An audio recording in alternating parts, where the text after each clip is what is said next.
Hello and welcome to Crosstalk, where all things are considered. I'm Peter Lavelle. Many countries in the Western world are grappling with such issues as illegal immigration and energy insecurity. Unremarkably, there is always a single root cause, a party to blame, and that is Russia. Also, Iran steps out on the world stage in a big way, ending its isolation.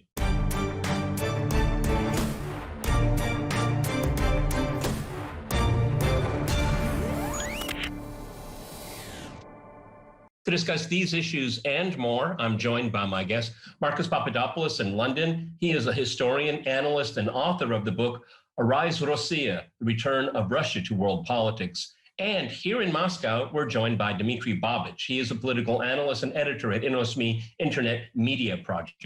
All right, gentlemen, crosstalk rules in effect. That means you can jump in anytime you want, and I always appreciate it. Okay, let's start out with Marcus. Marcus, let me read you a few headlines here from CNBC. Ukraine's Naftogaz CEO accuses Russia of using gas as a geopolitical weapon as energy crisis deepens. Very ominous there. This is from the Scotsman. Gas price crisis. With Russia's Vladimir Putin in control of the valve, importing supplies was always high risk. And we go over to Bloomberg here. Nord Stream 2 pipeline news. Ukraine worries less about gas, more about war. Again, this whole story with energy insecurity in Europe, which I believe there is because there was a massive cut in demand during the height of the pandemic. And then when things started returning, there was a higher demand. So there wasn't as much gas being put into storage. Now we have winter coming up. Has absolutely nothing to do with Russia whatsoever, but all of Europe's energy woes are somehow Russia's. When the United States was against Nord Stream 2, that would actually increase the amount of natural gas into the European Union. What in the world is going on here? Well, Peter, I will start with a historical actuality, namely that relations between the West and Russia over many centuries have been characterized by mutual suspicion and loathing. But what distinguishes relations between the West and Russia now is that today, Western allegations against Russia are absolutely farcical.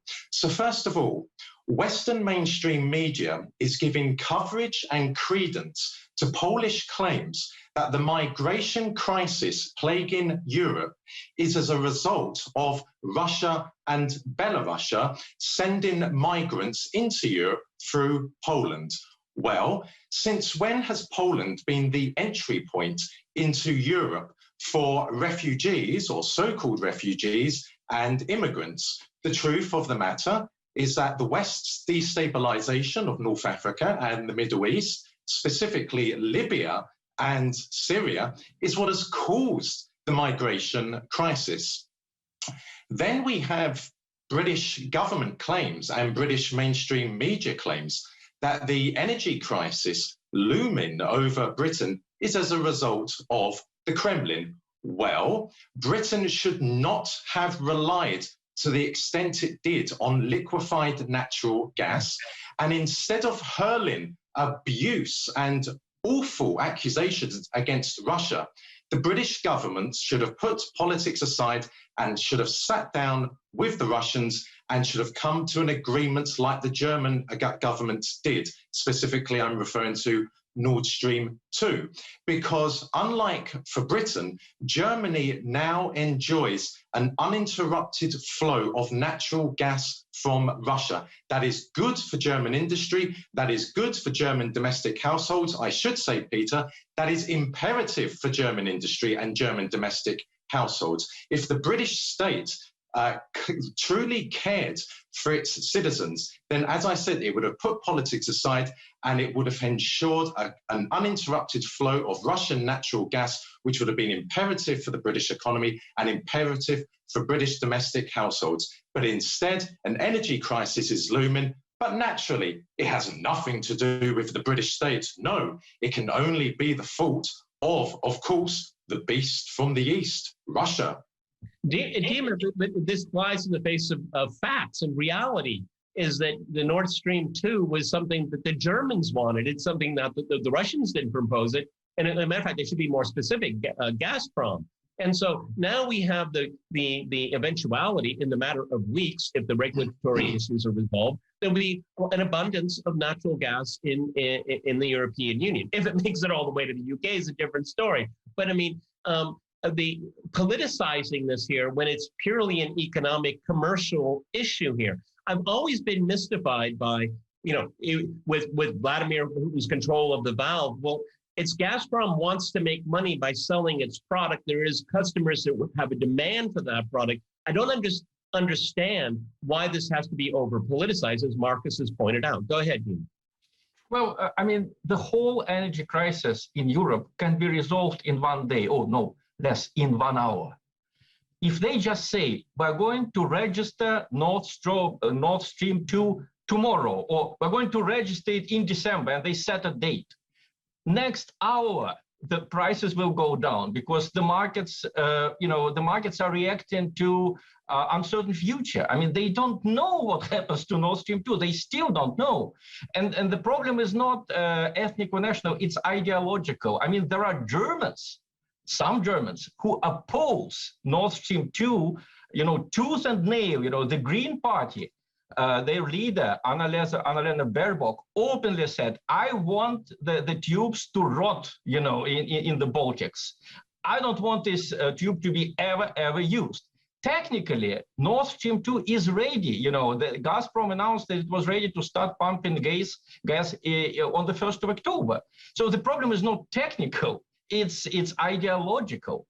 And I would partially agree with what Marcus said about Russia-West relations, loathing, but loathing is mostly on the Western side. On the Russian side, maybe there was some loathing in the early decades of the Soviet Union because we wanted to remake Europe. Now, at least, during all of my years, and I've lived in Russia all of my life, 50 years, I've never encountered hostility. Just sadness sometimes. Well, I mean, after what happened at the Olympic Games, when you could not sing the anthem, when you could not show the flag, even the most optimistic people are saying, oh, look, this is ugly, this is really getting out of hand, because it is obvious. But in general, Russia is culturally is a European country, and we want so much to be with Europe. But the problem is that Europe sometimes just goes mad. And talking about the migration problem that Marcus has just mentioned, basically, there were rumors that Lukashenko would use migrants back in the late 90s. I mean, I read Polish, so I ask my readers if they read Polish, read the Frost magazine, read Newsweek Polska from the early 2000s, late 90s. They have been suspecting Lukashenko of trying to do that. He didn't do that, but they suspected him. And 20 years later, something like that happened. But when? After Europe imposed unprecedented sanctions on Belarus against the industry, against the calcium, enterprises that extract calcium in Belarus. So, I mean, what do you expect? The problem is that in the West right now, the government and the media, they use the trick that Nazis actually used very often. They mix politics and morals. Like, if you want to take the sanctions off Belarus, or Belorussia as we call it, basically Belarus is a translation of the word white Russia into Belarusian language. So if you say I'm against the sanctions imposed on Belarus, you are an immoral person. You are not suggesting a political solution. You are a traitor. You are in cahoots with Lukashenko. This is the same way the Nazis did it. If you oppose Hitler's policy of conquest, you are not just making a political statement. You are not opposing Hitler. You are immoral. You don't see the reality. This is the same thing. The interesting thing is that when Lukashenko and Vladimir Putin, they met and they were asking, and I'm directing this to Marcus here, they were asking Vladimir Putin about Belarus's immigration policy. And he just said, well, why don't you ask him? It has nothing to do with Russia whatsoever. But in the mainstream, it is somehow Russia's in cahoots with Lukashenko to release immigrants into the European Union, which, by the way, you have Poland and the Baltic states thinking about barriers and walls. I guess those barriers and walls are okay, but not at the American southern border. But I digress. Go ahead. Well, I think, Peter, that Belorussia is under the spotlight now in the West because the West's attempted coup in Belorussia last summer failed. And it was always going to fail and fail abysmally. And as a result of that failure, the integration process between Moscow and Minsk has received a much needed impetus, so much so that the reunification of Russia and Belorussia is very much something that is going to happen sooner rather than later. So the West is trying to stop that. Why are they trying to stop that?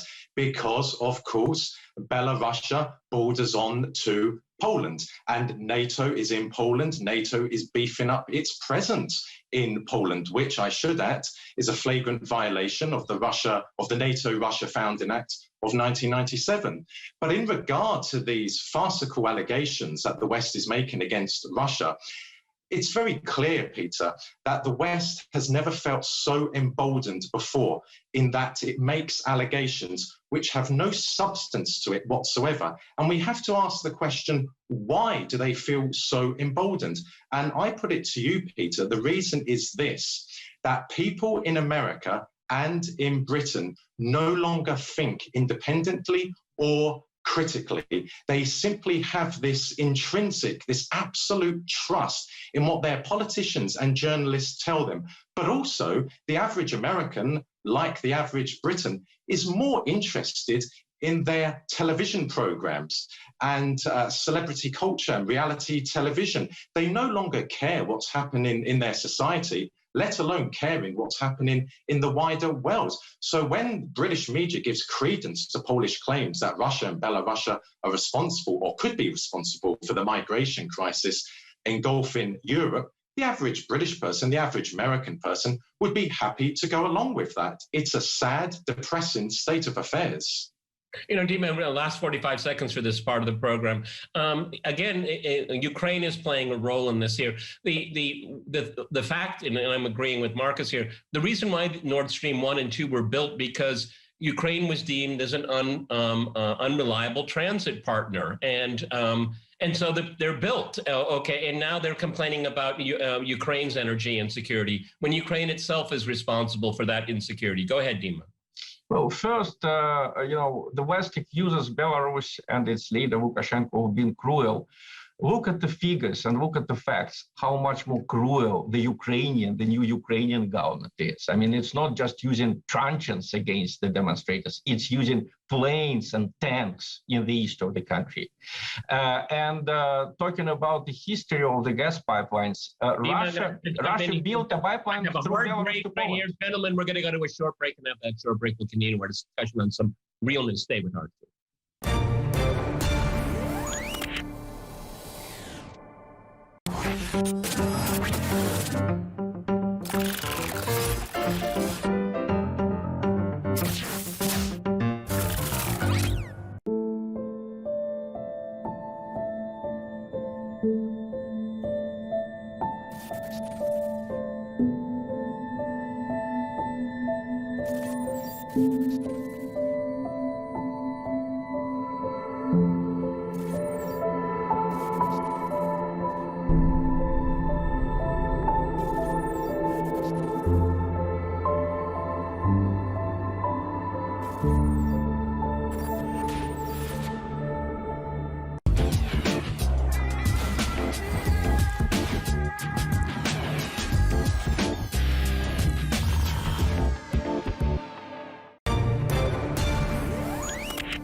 Welcome back to Crosstalk, where all things are considered. I'm Peter Lavelle. This is the home edition. To remind you, we're discussing some real news.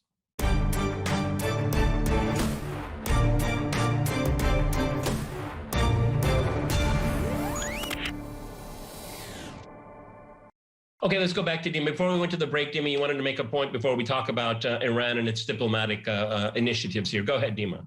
Yeah, just to finish, because a lot of people in the West don't know that, under pressure from the West, Russia built a pipeline to Poland, through Belarus in the late 90s. It is called Yamal Europa, Yamal Europe. And the Russian suggestion was to connect this pipeline to the Ukrainian one. And the Poles refused for geopolitical reasons. They said this can be used against Ukraine. So that's why Russia had to build this huge pipeline in the Baltic Sea. I mean, why in the world would we spend so much money? Well, it's because of Poland's, I would say, very intransigent and very absurd position. And just to remind our viewers, how is the United States involved in that project? How can the United States impose sanctions on something between Russia and Germany? What would happen if Russia imposed sanctions on a pipeline between Mexico and the United States, or Canada and the United States? Imagine what a scandal it would be. But this is accepted in the Western society as something normal, that a country that has nothing to do with this pipeline is imposing sanctions, threatens, and other countries say, oh, they're not threatening enough. It's never framed that way, Dima. Thank you for pointing that out. All right, I want to switch gears here. The Shanghai Cooperation Organization, Iran will finally, after many years of petitioning, become a member of that organization. Why is that important? Marcus, go ahead.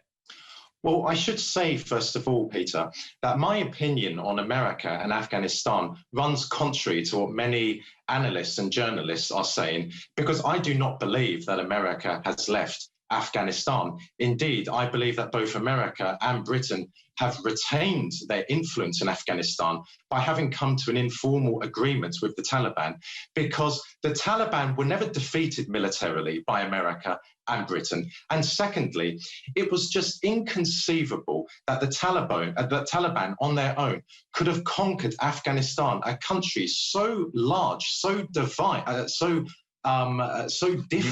different regions, simply on their own. No, the American military gave the go-ahead. And also as well, America doesn't have to have soldiers in a country in order to control that country. It can control a country through controlling this country's economy.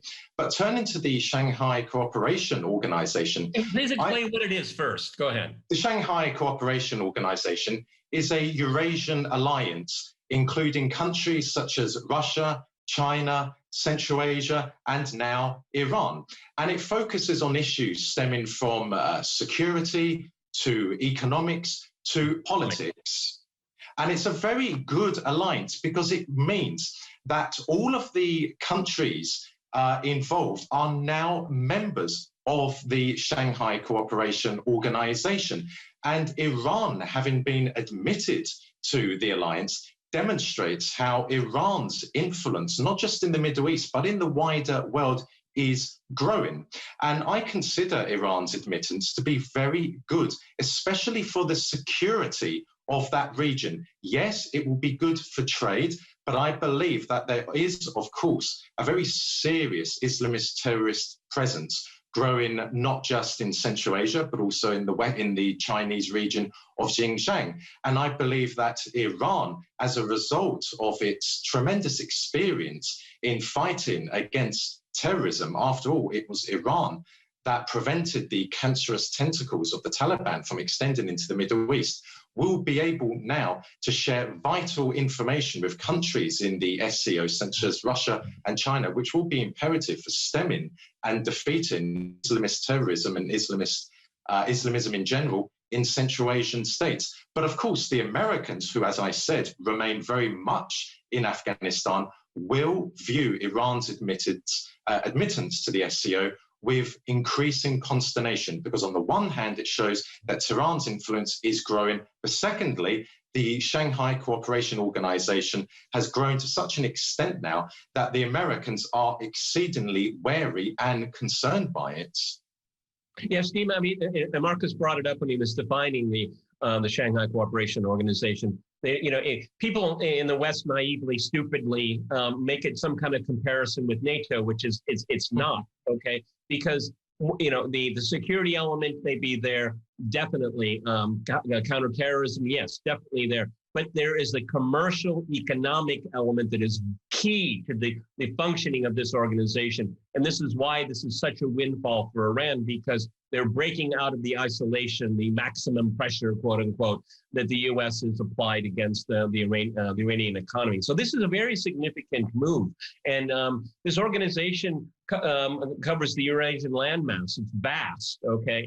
And this is a certainly a counter to the hegemonic aims that the U.S. has for the Eurasian landmass. Go ahead, Dima. Well, I would add to what Marcus has just rightly said, that the Shanghai Cooperation Organization was founded in 1997 on China's initiative. And now it not only includes Iran, it includes India and Pakistan. So basically, when we are told by the Western media, oh, there is so much contradiction between China, India, Pakistan, they hate each other, somehow, when the United States and the West is not involved, they can be members of the same organization.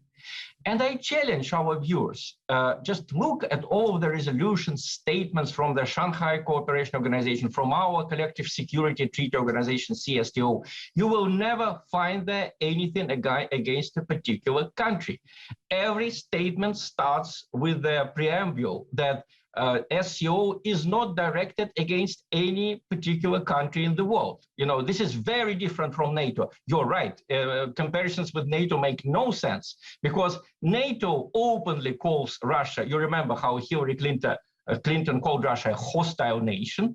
And we all remember how NATO in its statement talked about adversary, you know, China as an adversary, Russia as almost an enemy. So this is basically, this is what is making SCO so different from NATO. It's a peaceful organization, not directed against any particular country. And why does it make the United States and the West so angry? Because it shows that you can be inside the same organization, despite differences, cultural, political differences.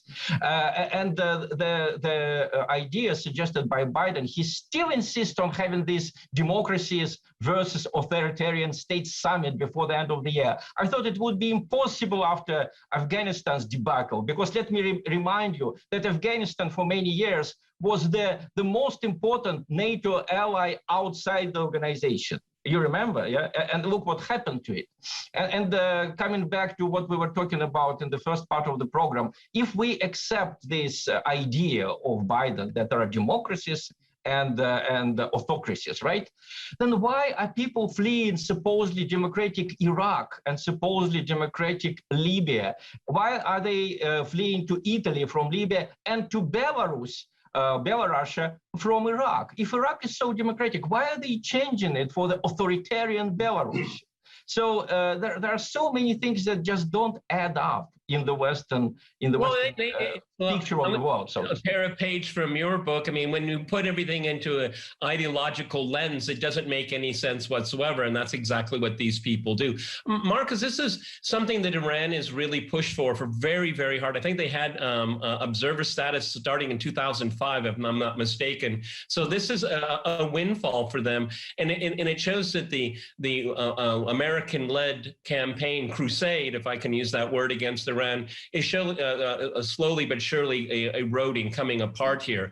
The country is very much self-sufficient in many ways because of the sanctions, and now the massive economic deal made with China that will go over the next quarter century.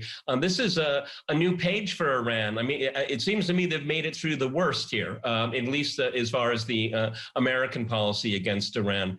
And I think, as you pointed out, the region is going to be far more safer because there is real terrorism there, and having these countries, all of these countries feel it, okay, and it's their common enemy. So I think instead of coddling and protecting ISIS and the 31 flavors of jihad, these countries in the Shanghai Cooperation Organization are actually serious in fighting it. Go ahead, Marcus. Well, Peter, Iran for over 42 years now has withstood a terrible, horrific barrage of sanctions placed on it by America. And yet, Iran not only has withstood the barrage, but Iran has grown stronger and stronger. Yes. And its recent admission to the SCO demonstrates that Iran is more than just a regional player now. And it also goes to show how close Iran's relations, political, economic, and military relations with both Russia and China are. Because, of course, Moscow and Beijing are the de facto leaders of the SCO. That's indisputable. Iran has a very close relationship with China, hence why Beijing was more than happy for Iran to be admitted. But even more important than that, Iran has a strategic partnership with the Russian Federation. That on its own has changed the dynamics, has changed the dimensions of the Middle East, because no longer is Iran facing America on its own, like it did during the 1980s and during the 1990s. So, of course, the Kremlin was very happy to see its strategic partner admitted to the SCO.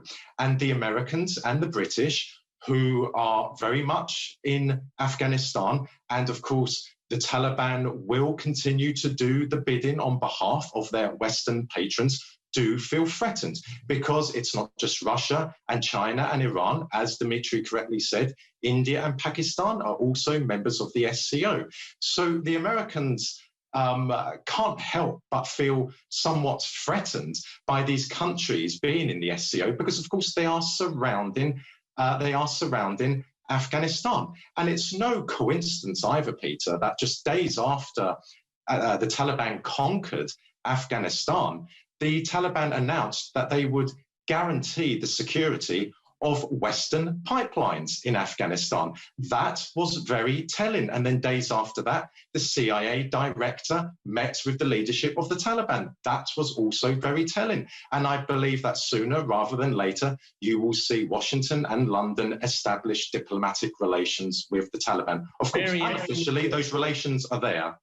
Okay, well, the last page of that saga has yet to be written. I agree with much of what you have to say, but I think it's an idea for a separate program. I want to thank my guests in London and here in Moscow. I want to thank our viewers for watching us here at RT. See you next time. Remember, crosstalk rules.